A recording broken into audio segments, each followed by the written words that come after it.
নামাজ রোজা ছাড়বো না, নামাজ রোজা ছাড়বো না, নামাজ রোজা ছাড়বো না। আমি বলি ইনশাআল্লাহ ইনশাআল্লাহ, হাত উঠাইয়া ওয়াদা করলাম ভাই নামাজ রোজা ঠিক করিয়া মরতে চাই সবাই। ইনশাআল্লাহ ইনশাআল্লাহ, হাত উঠাইয়া ওয়াদা করলাম ভাই নামাজ রোজা ঠিক করিয়া মরতে চাই সবাই। নামাজ রোজা, হাত নামান, নামাজ রোজা, নামাজ রোজা। এবার ধনীদের জন্য বছরে একবার যাকাত, আর ধনীদের জন্য জীবনে একবার হজ। ইসলাম সহজ না কঠিন? আচ্ছা, কি পরিমাণ সহজ? এবার দেখেন রব্বুল আলামিন এই আঙ্গুলগুলোকে গ্যাফে গ্যাফে দিলেন কেন? গ্যাফে গ্যাফে দিলেন কেন? এগুলোকে গ্যাফে গ্যাফে বানালেন কেন? এটা চারটাকে একসাথে মিলিয়ে দিলেন, এটাকে যদি একসাথে মিলিয়ে দিতেন কেমন হইতো? এটাকে গ্যাফে দিলেন কেন? এটাকে গ্যাফে দিলেন কেন? এগুলোতে দাগ কেটে দিলেন কেন? এটা দিয়ে জিকির করার জন্য।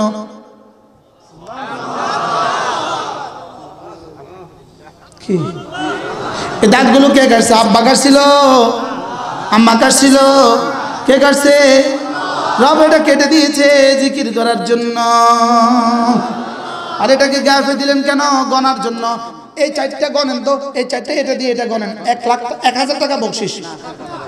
যদি কেউ প্র্যাকটিস করে পাইরা যায় তাহলে তো কষ্ট হয়ে যাবে। এই চারটা, এটা ছাড়া এই চারটা দিয়ে গনেন। আচ্ছা, এটা যদি গ্যাফে না দিত খানা মিলাইতেন কেমনে? আচ্ছা, এটাকে সব সমান না বেশ কম? মিলাইলে মিললে কেমনে? সুবহানাল্লাহ। আর এটাকে এই দাগ কেটে দিলেন কেন? 5 ওয়াক্ত নামাজের পরে কোন মুসলমান যদি 33 বার পড়ে সুবহানাল্লাহ, 33 বার পড়ে আলহামদুলিল্লাহ, 34 বার পড়ে আল্লাহু আকবার, আল্লাহর নবী বলেন এভাবে হয়ে যাবে 100 বার। 5 নামাজে হয়ে যাবে 500 বার। ঘুমাবার সময় পড়বা 100 বার। এভাবে হবে 600 বার। পুরস্কার ঘোষণা দিলেন 2টা, তুমি পড়বা 600 বার, মিজানে উঠে যাবে 6000 বার। কি ভাই, কেমন অফারটা কেমন? এবার পুরস্কার হলো 2টা। 1 নাম্বার গুফরাত খাতায়াহু, তোমার গুনাহগুলোকে মুছে দিবে, ওয়ালাউ কাসুরাত, গুনাহ যত বেশি হোক না কেন। 2 নাম্বার দাখালাল জান্নাহ, সোজা জান্নাতে চলে যাবা। এত অল্প আমল দিয়ে বুঝি জান্নাত? আল্লাহ দিলে আমাদের কইতে অসুবিধা কি? কিন্তু শর্ত সাপেক্ষে। এবার আর হাও না কয় না, কি সাপেক্ষে বলেন? ওই যে গ্রামীণ ফোনে অফার দেয়, শর্ত প্রযোজ্য। কি প্রযোজ্য? কিছু শর্ত সারায় আছে।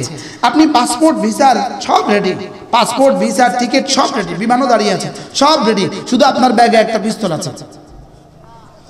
এবার কি আপনাকে বিমানে উঠতে দিবে না কারাগারে? কেন? নিষিদ্ধ অবৈধটা নিলা কেন? তাহলে এখানেও ঠিক দুটো অবস্থা। আমার যা যা লাগে সব নিতে হবে, যেগুলো যেগুলো নিষিদ্ধ এগুলো নেওয়া যাবে না। যেগুলো যেগুলো নিষিদ্ধ এগুলো কি?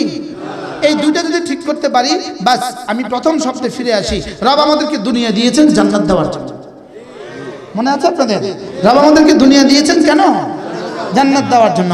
আল্লাহ তাআলা মেহেরবানি করে আমাদের সকলকে কথাগুলো বোঝা মানা সহজ করে দেন ইনশাআল্লাহ। প্রত্যেক যুবক নিয়ত করো এবার থেকে নামাজ ছাড়বো না। কলিজা হাত দিয়ে নিয়ত করো ইনশাআল্লাহ নামাজ ছাড়বো না। এরপরে হলো আগামী 52 দিন পরে যে রোজা, ইনশাআল্লাহ এই বছর সবগুলো রোজা রাখবো ইনশাআল্লাহ। প্রতিদিন 5 ওয়াক্ত নামাজের পরে কিছু না কিছু তাসবিহাত পড়বো ইনশাআল্লাহ। আল্লাহ তাআলা আমাদের সকলকে তৌফিক দান করেন। আমাদের কতগুলো কিতাব আছে। একটা বিখ্যাত কিতাব আল ওয়াবিলুস সাইয়্যিব ফিল কালিমিত তাইয়্যিব, এটা বিখ্যাত কিতাব। আল্লামা ইবনে কাইয়িম আল জাওজিয়ার এই বিখ্যাত কিতাব আমরা অনুবাদ করেছি। আল্লাহ তাআলা যদি আপনাদেরকে সুযোগ দেয় কাউকে গাড়ি থেকে সংগ্রহ করবেন। এটা আমি ওসি সাহেবকে দিয়ে দিই। এটা আমি আল্লাহু আকবার। মাশাআল্লাহ। আল্লাহ তাআলা এই মজলিসকে কবুল করেন। আমি আমার পঠিত আয়াতে কারিমা বুঝতে পারলাম না, শুধু আমরা জান্নাতি, জান্নাত থেকে আসছি আবার জান্নাতে ফিরে যাব, এই শব্দের উপরে আজকের কথা এখানেই শেষ করলাম। সুবহানাল্লাহি ওয়া বিহামদিহি, সুবহানাকাল্লাহুম্মা বিহামদিক, আশহাদু আল্লা ইলাহা ইল্লা আনতা, আস্তাগফিরুকা ওয়া আতুবু ইলাইক। জরুরি কোনো কথা আছে? আচ্ছা, একটু এখনই দোয়া হবে। ইকবাল হোসেনের ছেলে ফরহাদ হোসেন খুব অসুস্থ, দোয়া চেয়েছেন। কাজী জামাল উদ্দিন, জামালের আম্মা আলমগীর পাটোয়ারি, মিজানুর রহমান পাটোয়ারি সাহেব দোয়া চেয়েছেন। সকলের জন্য দোয়া হবে ইনশাআল্লাহ। ইনশাআল্লাহ 31শে জানুয়ারি 1 ও 2 ফেব্রুয়ারি আমাদের ইজতেমা, যারা পারি শরীক হব ইনশাআল্লাহ। ওসি সাহেব কিছু বলবেন? একটু দোয়া চাই, দোয়াও চান, মাশাআল্লাহ।